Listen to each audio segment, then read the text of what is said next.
The first selection in the 1987 NBA draft, David Robinson from Navy.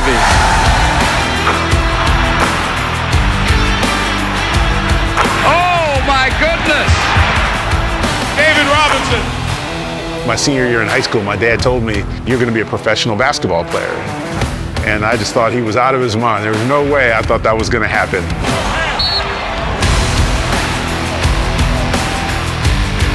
Hi, how are you? It's funny the power that a father has when he has confidence in you and he kind of speaks things into life for you.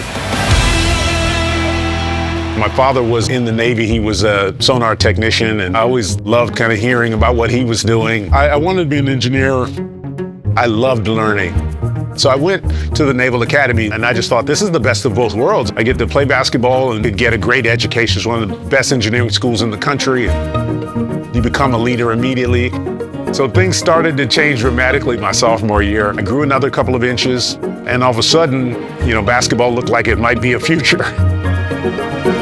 Back in 1985, I first encountered David, I would say, rather than meet him. And I just remember him doing a pump fake to the left and dunking over me. And I just remember sitting there thinking, nothing that large can move that fast.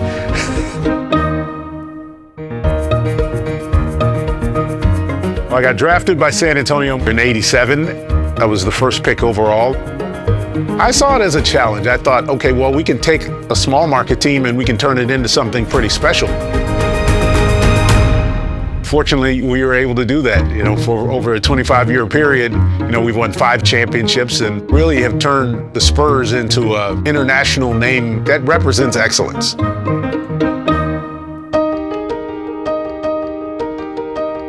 I think there's a value to building something. We were able to build a foundation here where people wanted to come and they wanted to stay. And that was what I learned in the Navy, how to be a part of something bigger than myself. Seeing that actually come together in San Antonio was pretty special. Guys like Tim Duncan and Tony Parker and Manu Ginobili, the community embraced those guys, and it became something kind of larger than life here in San Antonio. And that's something I'm very proud of.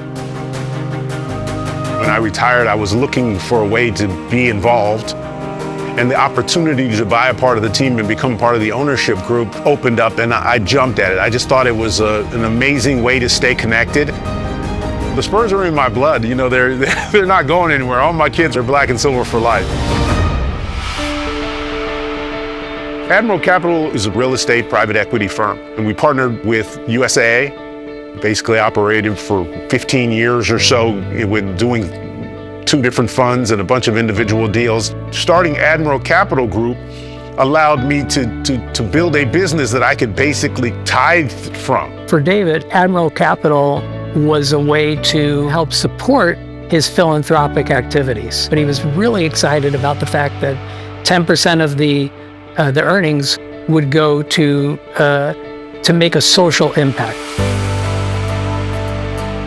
Obviously, we all know about David's achievements as an athlete. David didn't stop there, right? And David has now used business to advance other things that are important to him. His integrity, his faith, and his passion for giving back to the community are the things that drive him. We built Carver Academy on the east side of San Antonio, in a neighborhood that really needed an infusion of money, an infusion of energy. People talk about being on the wrong side of the tracks. David refers to it as being on the wrong side of the highway. He recognized that there is a gap in society, and it's really the haves and the have-nots. There's an economic divide, and there's an academic divide, and so I wanted to do something to kind of bridge that gap a little bit. Starting the Carver Academy was an opportunity for me to create an environment where the kids could love going to school. Now we have 30 schools here in San Antonio and 100 schools throughout our network.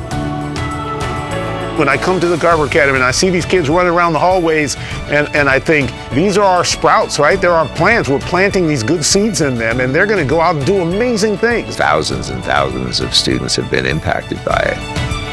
David could have done just about anything with the rest of his life. What better than to help children have a better chance in life? Whatever he does, he just goes all in at 110%, and he just has this energy and enthusiasm. He is just a phenomenal human being.